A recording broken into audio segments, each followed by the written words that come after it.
I'm very, very delighted that we're going to now be joined by Dr. Anne Karpf, who is a sociologist, writer, and award-winning journalist whose columns have appeared regular in and among other publications, The Guardian and the Jewish Chronicle. She has researched and written widely on the Holocaust, the human voice, aging, and the climate crisis. She's Professor of Life Writing and Culture at London Metropolitan University. Her 5 books have been translated into 11 languages and include the family memoir, The War After, Living with the Holocaust, which was published 25 years ago. I remember reading Anne's book when it was published, and I thought, you know, that to write about the things Anne wrote about at the time, to combine her own story with interviews of her parents, was extremely courageous, groundbreaking, and so moving at a time when the first generation was not really ready to listen to that particular voice of the second generation, as I think it challenged their own narrative and made sometimes uncomfortable reading. And I remember very vividly defending the book in a conversation with a very upset survivor at the British Library. But so much has changed today, and this AJR forum would probably also have been unthinkable 25 years ago. So we're very privileged today to hear Anne's reflection on 25 years after.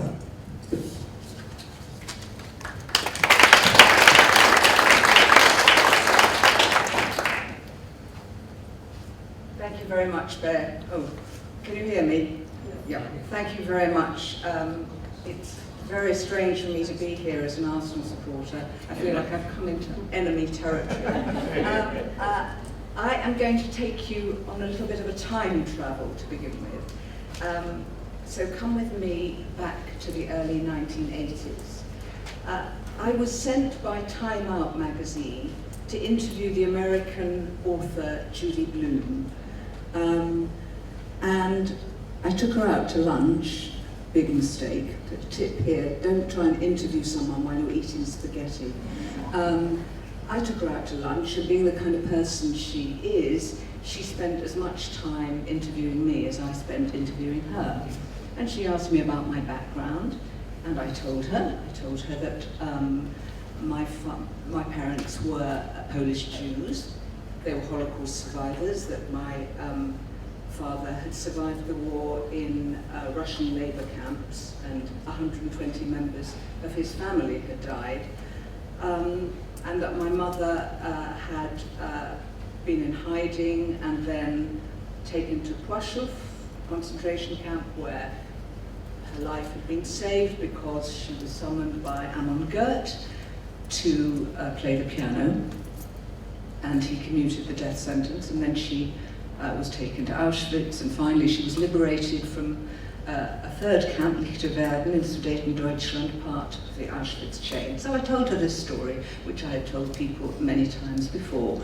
And Judy Blume said to me, did you know that there are groups for children of Holocaust survivors in the US? And my jaw must have hit the floor. Not only because I didn't know, but because the very concept of children of Holocaust survivors was utterly alien. I knew my parents were Holocaust survivors, I knew I was their child, but I had no concept of this being a thing. And she also told me about Helen Epstein's book, Children of the Holocaust, published in 1979.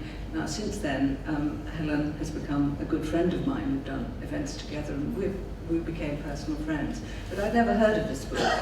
And Judy Blume, being the kind of person she is, you know, a few months later, the postman delivers a book from Judy Blume, and it is Children of the Holocaust. Interestingly, I didn't read that book for a very long time. For 2 reasons, I think. One, because I think I was scared about what I would find inside. And the second reason was because I almost didn't need to, because I'd lived it. And it was just enough for me to know that that book was there. Okay, so now we're traveling forward in time about 7 years later, and it's December 1988. And I am in Israel for the first international conference for children of Holocaust survivors. And it's the evening of the start of the conference, and we are going round with our glasses of dry white wine and picking up canapes and people saying to each other, and where were your parents? And where were your parents? It was so, I can use this. Okay, sorry, that feels a lot better. Shall I put that down? Thank you. It felt so weird to be having this kind of conversation with so many people, for things to be so public and for it to be so normal. We were all children of Holocaust survivors. As a result of that conference, a group of us in the UK, in London, got together and formed a group that met regularly of children of Holocaust survivors. And this was a marvellous place because it was a very safe place to articulate things that really I had not found anywhere else I could articulate them before. And it was interesting when I talked to other people about the group, their reaction, and it was very similar to what you were saying, Bea. I remember going to an event, I can't remember the exact date, at the Wiener Library for second generation, a term I've come to feel a little bit uncomfortable with, but that's another discussion. And people were talking about the importance of the legacy, and we mustn't forget, and the role of the second generation in helping people remember. And I felt a little bit uncomfortable because I felt that we were just there as kind of, you know, vectors, as kind of bearers of memory. And I put up my hand and said, yeah, but there are some other issues here, like the psychosocial effects on the next generation. Whoa, did I get it? I had a lot of hostility. And interestingly, some of the people who were hostile to me later, rather sheepishly, came up to me and said, could I join your group? Anyway, so then let's go forward to 1994. I am giving a keynote at the first British conference for children of Holocaust survivors. Hugo Grimm came before me, eloquent as ever, and I stand up, I'm slightly shaking, it's the first time I've done anything like this in London, and I start to speak, and I am literally 3 sentences into what I'm saying, and a woman in the front row starts to sob, and she doesn't stop for the whole 20 or 25 minutes that I'm speaking. Now, she definitely wasn't sobbing because my words were so brilliant, because I'd hardly got into what I was saying. She was sobbing because of the very fact that somebody was speaking publicly about this. So you can see, just in that passage of about 12 years, you know, what had happened. And I must admit, I found it very difficult. I went back afterwards and I sobbed all over my then partner, now husband, and said, why do I have to do it? Why do I have to do it? Anyway, in 1996, 6 months after my second child was born, my book was published, and I did an awful lot of speaking around it because people were amazed. They were as amazed as I had been when I first heard from Judy Blume that this thing might exist, children of Holocaust survivors. But think about what's happened since then. Everybody's interested in Jews and the Holocaust and anti-Semitism. There is a lot of discussion and a lot of debate. And everybody wants to be a survivor. There are people who are pretending to be survivors. That is just incomprehensible to me from when I was growing up. Incomprehensible that anyone might choose to do that. So I want to share with you a few reflections about what has happened since my book was published. and not really so much about me, although some of it will be.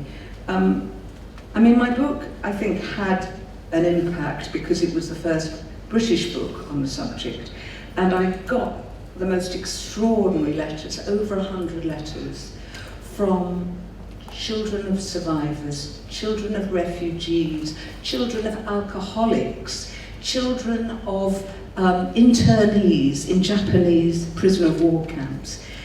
Anyone, it seemed, who had felt at some level they had to parent their parent, who felt the fragility in some sense of their parents, although you would never describe my parents as fragile. They were formidable, powerful. In fact, if you go to the AJR archive, you will see my mother's testimony. I was just looking at a bit of it the other day, where she describes being liberated from Lichterwerden, and that her fingers were so stiff because she hadn't played for so long. And 6 months later, she's playing the Tchaikovsky piano concerto for Polish radio. And she said she chose that piano concerto because it's so physically demanding, and she wanted to show the Germans that she wasn't beaten. So you wouldn't describe my mother as fragile, but of course there was fragility in there too. And I suppose there was some sense of transgression in writing that book and breaking a taboo. So I got all these letters from people. I tried to answer them, and in fact I did answer them all, even though I had a small child and an older child and a completely crazy life. But anyway, and it got a lot of attention. It's been very analysed, and Marianne Hirsch used it as an example of post-memory, which she defines as the relationship that the generation after bears to the personal, collective, and cultural trauma of those who came before. These events happened in the past, but their effects continue into the present. So we've got two kinds of time here. We've got the events that happened in the Holocaust, and then we've got post-memory, those who it didn't happen to, but who it helped shape. But I want to suggest that there's another kind of time here, which is a kind of, and forgive the ugly neologism, post-memory. So what happens, you know, I would say that if you're going to use the term post-memory, the war after was an example of post-memory. But my relationship to it and our relationship to those texts are a kind of post-memory because of the time that has elapsed now. And I started to think about that. I mean, this is a common thing. People revise their ideas. Obviously, life makes your ideas change. I mean, for me, what happened was that I was about 14 years after the first publication. Publisher Faber wanted to republish the book in a kind of publication on demand format. And I had a look at it again, and there were some things that made me slightly flinch. I mean, part of it, I have to admit, is because I live in a different world now. I have a title of Professor of Life Writing and Culture, and I have students, and I'm not sure I particularly want them to read some of the stuff in there. In fact, I kind of, in a rather evasive way, I say to them, try not to read anything I've written until you're done with me. It may interfere with the lecturer-student relationship. But of course, one changes. Life changes one. One grows up, and one's perspective changes. And of course, so does the whole culture's perspective change. And in fact, so common is the fact that people rewrite their original ideas, is that someone's coined a name for this, the serial memoir. And you can see people who, you know, quite young, and there's one memoir, then there's another, then there's another. And of course, the technology invites that now, because if you blog, there's no end to, you know, postmortems and, you know, new installments that you can give about your life. I mean, perish the thought for me. So, I want to think a little bit more about how personal time is kind of enmeshed in cultural time, because we always remember embedded in society. We can't help it. We are influenced by what is happening and how things change, and memory is always about the present as much as about the past. So, sorry. Well, for me, of course, one of the crucial things that happened in that time was that I became a mother myself. I had 2 daughters, and of course, as anyone who becomes a mother realizes, how bloody hard it is. So, on the one hand, my admiration for my own mother in having not just survived these horrific experiences and then completely been relocated to a culture where she hardly spoke the language. If I tell you that when she had my sister, she was in New End Hospital, which doesn't exist anymore. It's now some luxury flats, I think. And her waters broke, and she called the sister over, and the sister said to her, "You're a naughty woman." I don't know if she thought, she didn't realise that it was the waters that had broke. And she left my mother to lie there for an hour, and my mother had to turn to someone else, another patient in the ward, and say, "What does naughty mean?" I mean, you can't begin, or I can't begin really to understand what it might be like to parent and to mother in an alien culture without the language or the support. It was hard enough for me with all those things. So I began to identify with my mother rather than being very much aware of the differences between us, which I think I was when I wrote The War After. And so, of course, that helped me rewrite the way I thought about it. I like this description by Primo Levi, who talked about the crystallization of memory and the way it restructures meaning so that the underpinning experience gets lost to memory. And this was something I felt very much that I had told my parents' story so often that it had crystallized into a story that had become slightly untethered from the real events and the emotions. And the philosopher Judith Butler had said something similar. She says, the story threatens to substitute for the events it relays. And this is, I think, what happened to me. And in a way, that had happened before I wrote the book. And what happened when I wrote the book is that became a sort of fixed version of it that, you know, in a sense became even more remote from the experience. But of course, a lot had changed in, you know, I've talked about the change up until 1996, but the change since then, of course, has been enormous.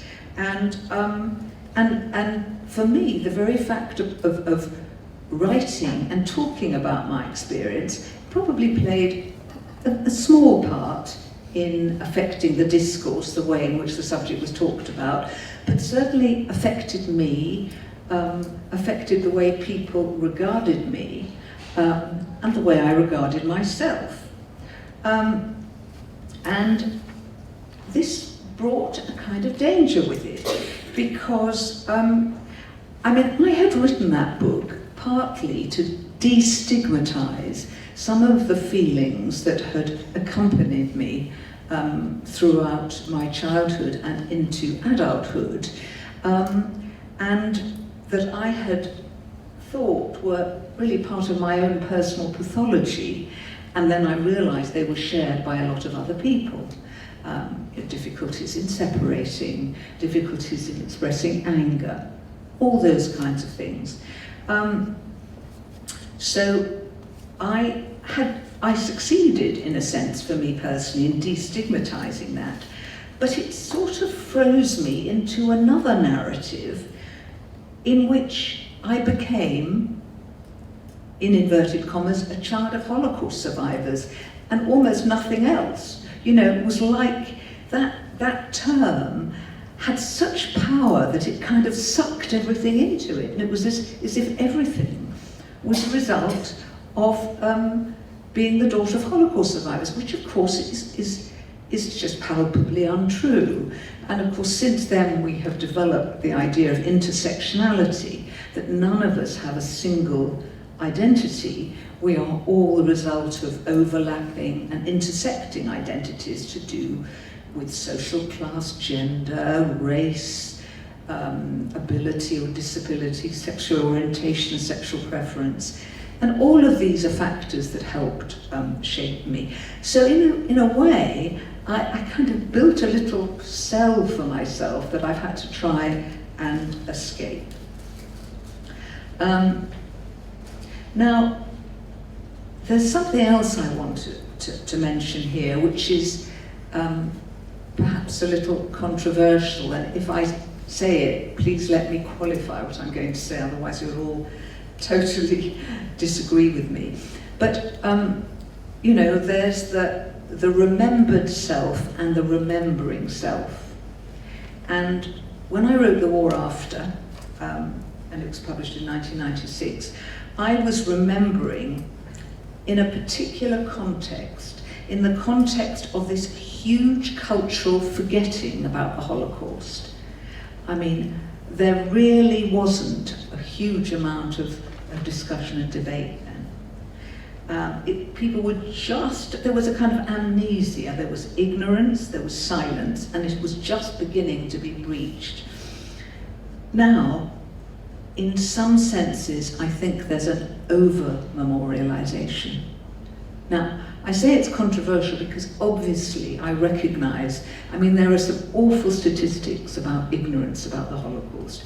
I mean, education about the Holocaust is something really ongoing that we need to continue to do. But some of the memorialization is not, I think, healthy, and a kind of sacralization about it, which I think impedes discussion rather than aids it. And this is something that maybe we can discuss. And I mentioned that I have become a little less comfortable with the term second generation, because I just feel that there are so many, the whole culture of victimhood and the whole aspiration to be connected with the Holocaust in some way makes me feel a little bit uncomfortable, even though clearly I am the daughter of Holocaust survivors. Okay, so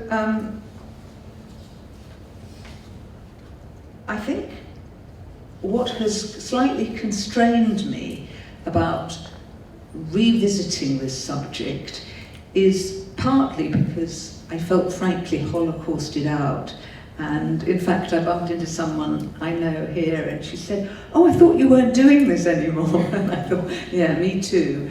And I have really felt that there are other people who've got fresh things to say, and I should be handing the baton to them. I mean, I am very conscious of having a responsibility, obviously, but I also feel a kind of ambivalence, because I feel that I want to retain the right to contest and challenge and change my previous narratives about the Holocaust. But I realise that that is quite dangerous when you're talking about this subject in a context where there's so much Holocaust denial. And so there've been debates in the past about survivors whose testimony has changed, and people have said, you see, it's not true, as if there's one single authentic truth. Whereas, of course, the fact of the matter is that we can only remember in the context of the present day. We can't remember in any other setting, as I keep banging on about. Memory is cultural. So what does this mean about how memory will continue from now on, the memory of the Holocaust? In a marvellous book, quite old now, James Young talked about Holocaust memorials. And he made an analogy that's particularly apposite today, with statues. He said, you know all those statues, old statues you see of kind of generals on horses? I mean, nobody, he says, one generation, or at the most two afterwards, no one knows who any of these people are. You know, they've faded into history. Well, of course, he was writing before Black Lives Matter, where history has become very present and very debated, and I think that's only a good thing, because we know from things like the Armenian genocide how long those histories survive in cultural and family memory. We know how long slavery narratives survive. You look at things like Hillsborough, Grenfell, Palestinians. We know that people's experience of suffering, slaughter, genocide survives the generations. But you can't compel people to remember. People remember from their current needs and positions, and memory is fluid. Now, I think there's also a danger. Let me just fish out another piece of paper if I can find it here. If I can, otherwise I've lost it, which is entirely possible. No, I haven't. There's a danger that we imbue remembering with fantastical abilities. The historian Szymon Dubnow, who was murdered by the Nazis, famously said, "Schreibt und verschreibt," write and record. And the historian Dominic Lecapra has coined a phrase which I think is very helpful here, archival fetishism. Now, speaking as an archival fetishist, I mean, get me in an archive and you can't get me out. I'm a very obsessive person, so everything I write, I over-research. But I want to suggest that recording and memorializing has been almost infused with magical properties, as if we record every detail of life and death under Nazism, if we recover them, if we log every receipt or timetable, somehow we negate what's happened. Now, I know I shouldn't say this, Bayer, in the presence of you who's doing such brilliant archival work, which I absolutely commend, but I hope that this might register on some level.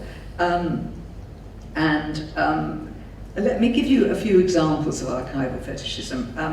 The historian Raoul Hilberg, he admitted it. He said, well, you see, when I hold a document in my hand, particularly if it's an original document, then I hold something which is actually something that the original bureaucrat held in his hand. It's an artifact, it's a leftover. It's the only leftover there is. The dead are not around. And anyone who has cleared the house of a late parent will know how easy it is to pick up objects and to infuse them with these magical properties, to almost confuse them. You know, it sounds very, very Christian, you know, transubstantiation and the body of Christ. It's very easy to do that. I am, I think, about to downsize, and I'm looking at my mother's Bechstein piano, which wasn't her main one, which was a Steinway Grand, and it needs so much money and attention that it's really not worth it. It would be much better for me to buy a new piano. And letting go of that piano, it feels almost sacrilegious. So if that's just a piano, let's forget about these archives and these memories. And I think that in the case of Holocaust research and writing and testimony, this is a particularly charged subject because the Nazis made it very clear, they said it quite openly, they wanted to remove all traces of their crimes. They wanted to produce a genocide without witnesses or traces. And people have called this a memory-cide. And so there is this obsessiveness in keeping everything and finding everything. I don't know how many of you have read Edmund Dewey's, I think, wonderful book, The Hare with Amber Eyes. And he becomes absolutely obsessed with finding every single bit of evidence he can about his family. And he says, I think of all the listings of families in the manifest for deportations, if others can be so careful over things that are so important, then I must be careful over these objects and their stories. And the French writer Jean Baudrillard put it like this: forgetting extermination is part of extermination, because it is also the extermination of memory, of history, of the social. But this is a real problem for us, because we need to balance the memory and the forgetting in order to be able to live. And I have said many times in the 25 years since the War After was published, how many more generations of the Holocaust are there going to be? At what point do you stop counting? Now, for me personally, there's been an extraordinary event that has happened in the last 5 weeks, which is the arrival of the 4th generation. My older daughter, Bianca, has had a beautiful, if very tiny, baby girl, Nora. And what is her relationship to this going to be? I hope that it will be diluted, as it is with my own daughters, I'm pleased to say, although I can definitely see things that I ascribe backwards. But I also know that for me personally, some of this is a wound that is never going to heal, and that gets picked at, even if it's not by choice, very easily. For example, last Friday, out of the blue, someone sent me an email saying, I have got some photos of your father from before the war. Now, there are very few photographs of my family because everything before the war, everything got destroyed. He said, would you like me to send them to you? I said, yes. And so these 4 photographs arrived of my father in Poland, all dressed up in a scouting outfit because he was a member of Hashomer Hatzair. And I can't tell you what it did to me. It just filled me with a kind of a grief. And my father died in 1993. And of course, it's a grief that every child can have for a dead parent who they loved so much. But as the young man who sent it to me, whose grandfather was also in the photograph, was also a member of Hashomer Hatzair. In fact, the young man who sent it to me was the nephew of Robert Wistridge, who some of you may have read. He said to me, "A whole world wiped away." And of course that's what I felt. And then I started playing bits of my mother in the AJR archive, and then I was truly gone. And of course I lashed it on in playing the kind of music that takes me there anyway. So I don't really know where I am ending up with this remembering and forgetting, except that I think that obviously there are no easy answers, that part of remembering is this pain that accompanies one through life. And maybe that's a sign of having survived, because obviously if you haven't survived you can't feel pain. And maybe this is part of the ability to feel, which I personally struggled a lot to develop, because I had sort of absented myself. I'd gone AWOL as a way of dealing with the absolute force of my parents' stories. They so overshadowed my life. They were so much larger than anything I could experience. So it's hard won, that ability to feel pain. My parents were remarkable survivors, and I think I have inherited that survival instinct. And I feel that part of the emotion that I've reclaimed has the pain with it, and one needs to just accept that. The other thing I feel is that, as well as the legacy of remembering and talking about it, there is a legacy of having to reach out to other marginalized communities. And I hate arguments about how unique the Holocaust was as a genocide, excuse me, because I just feel they are completely unproductive. But I do feel personally very strongly a need to identify with other marginalized groups, and by that I include Palestinian groups. But also, I mean, I teach at a university that has a very strong commitment to anti-racism, and this really gladdens me. This really gladdens me, and I feel that I have a kind of special obligation as the daughter of Holocaust survivors to be active in that kind of work. So really, I've got no neat ending for you now. You can see that I struggle with this idea of memory and of how we can use it, of how we can go forward with it, and what the next generation will take from it.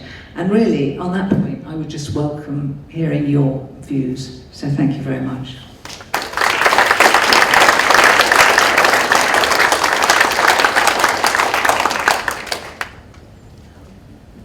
Are there any questions?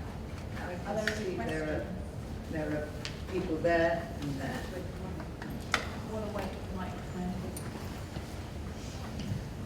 Hi. Listening to you speak and thinking about the session that came immediately before, you talk about this need to sort of manage remembering and forgetting. And one thing that I've got very interested in is Roland Barthes' idea of mythology, because he talks about it as a language in which we speak. And it seems to me that there's a real productivity to seeing the Holocaust as a language in which we speak, which has set rules and grammar and, you know, a corpus, but also is something that we don't have to speak every day, and we can choose whether we want to speak Holocaust today or whether we want to speak 21st century Britain. I wonder if you had a response to that idea. Well, you've articulated it, re-articulated it beautifully, if I may say so. Yes, I think that's true, that you make a very good point, although in some sense we only have that freedom when it doesn't control us. I mean, I think that I have that freedom sometimes, and other times I don't have that freedom. It depends where I am in my life, in the circle of my life. I mean, and even when I'm not talking Holocaust, I am in some other ways. You know, I can very easily go to a place where survival feels very provisional. Now, of course, that's not particular to me. I mean, look at where we are at the moment. Look at the climate crisis. In fact, my latest book, my newest book, just came out in May. It's called How Women Can Save the Planet. I hate that title, but anyway, there we are. I had my arm twisted a bit there by my brilliant publishers. But, and I really resisted even thinking about the climate crisis because I thought, we've had enough extinction in my family. Thank you very much. I've been rebelling against extinction my whole life. But, you know, there are times where, like when the survival of this grandchild seemed, you couldn't take it for granted. My daughter developed, suddenly developed preeclampsia and had to have an emergency cesarean, where every single bit of the survival skills I got from my parents I've needed to deploy. So, I mean, I suppose my answer is I totally agree with you intellectually, and I kind of agree with you emotionally, but it just depends which day you're asking me, which language I'm speaking.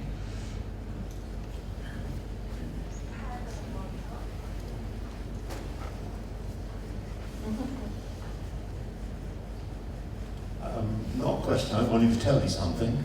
Lily Pullman, a Krakowian survivor, died about a month ago, and she was playing your mother's Chopin in the hospital with me. Do you know, that's extra. Sorry, what's your name? Anthony of the Shack. Anthony, in the last couple of weeks, I was just thinking about Lily. Oh my goodness. We were listening to your mother, and I just wanted to share that with you. Very touching. Thank you. Will you come up afterwards Yes, and tell me a bit about it? Gosh, that's quite shocking. Thank you.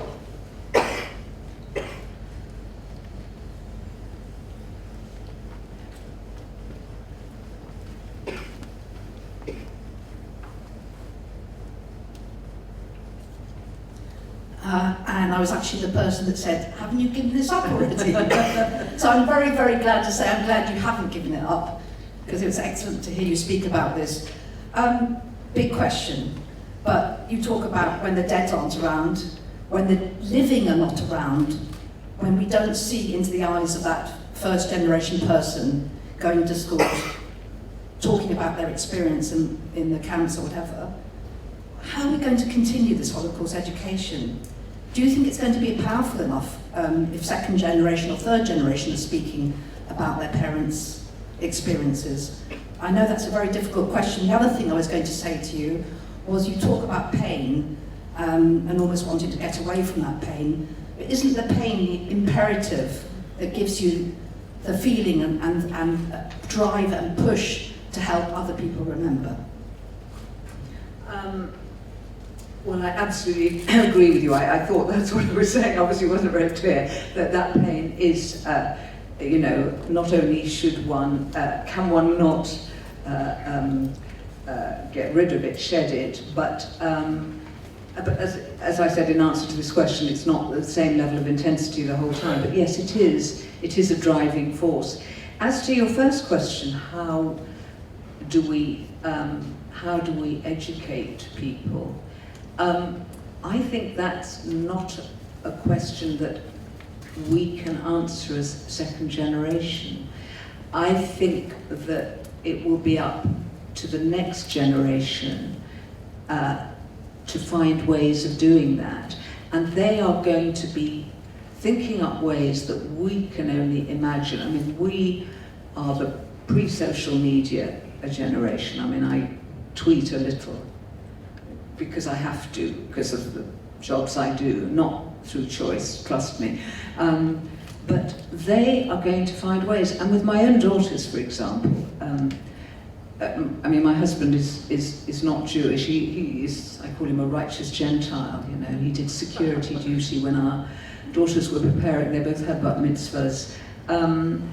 they both had a Jewish education. They both, I don't think they've got any religious belief, but they feel very strongly Jewish. They identify as Jews. And they feel very connected with the Holocaust story because, alas, my father died before my second child was born, but they both knew my mother. And in fact, my mother very cleverly took my older daughter in 2005 when there was the commemoration of the liberation of Auschwitz, and she was invited to this big event, and she could take one family member. And she very wisely didn't take me, because she knew I knew all about that. You know, she took my older daughter. And it's interesting, both my daughters have a confidence in their Jewishness that I could only have dreamt of. I mean, my older one also has a non-Jewish partner who comes to our seders, who's learnt bits of Yiddish, has embraced it as much as my husband has. And the younger one is telling me about some bloke she met at a festival, and then she says, oh, he's just texted me to say, good luck over the fast. And I said, well, how did he know? And she said, oh yes, no, I tell everyone I'm Jewish. And that in itself gives me a lot of pleasure. They have a confidence, they are assertively Jewish, in the best meaning of the word. So they'll come up with ways that we can't imagine. I mean, at least I can't imagine. So yes, it will change because memory does change things.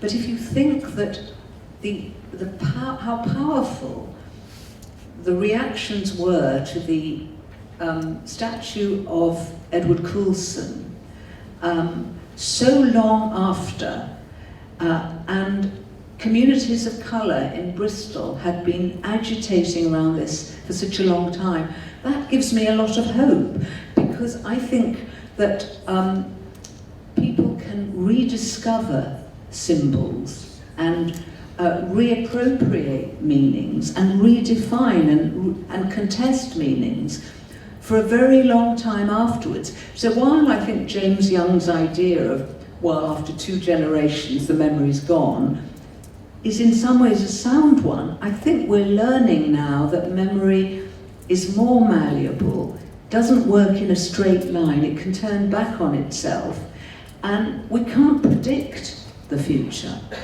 It's an imperfect answer, but it's the best I can give. Somebody at the back there with his hand up? Yeah. Last question. Thank you. You seem to suggest at the end just now and earlier on that maybe after the second or possibly the third generation, it was maybe a bit controversial in the context of this conference. It was time, I'm not saying to give up, but to move on. But at the end of your talk, you suggested that people like ourselves, second and third generation, have a responsibility in the context of the world in which we live. I'm thinking in terms of the current stream of refugees and the attitude of our government to those people. And I see somehow a contradiction between those two positions. I mean, I just wonder whether yes, no, it's a very good question. I shouldn't, when I talk about over-memorialization, I think what I meant was memorialization in perhaps not a helpful way. And you know, I don't want to go down the whole discussions of anti-Semitism or whatever. I do believe that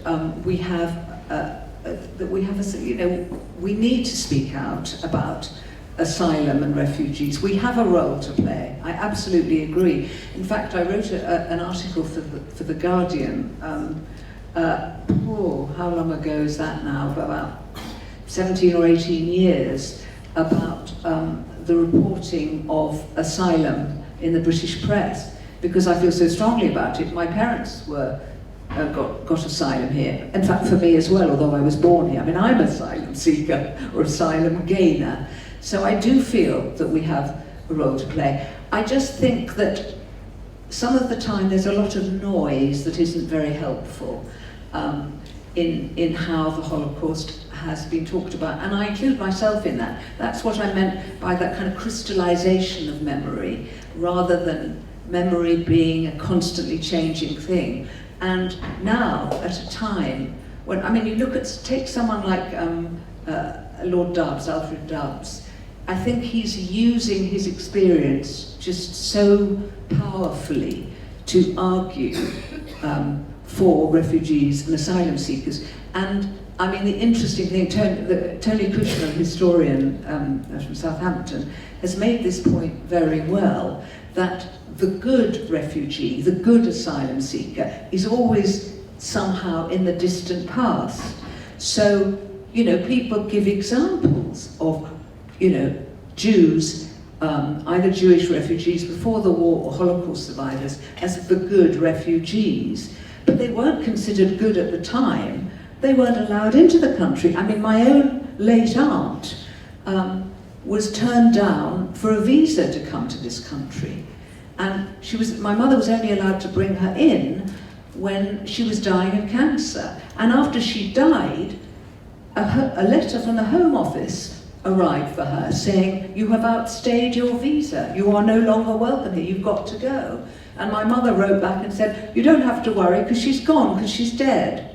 So I feel very strongly on this subject, and I mean, thank you for raising it. I do feel that we have a moral and personal and collective obligation to speak out on it. Thank you.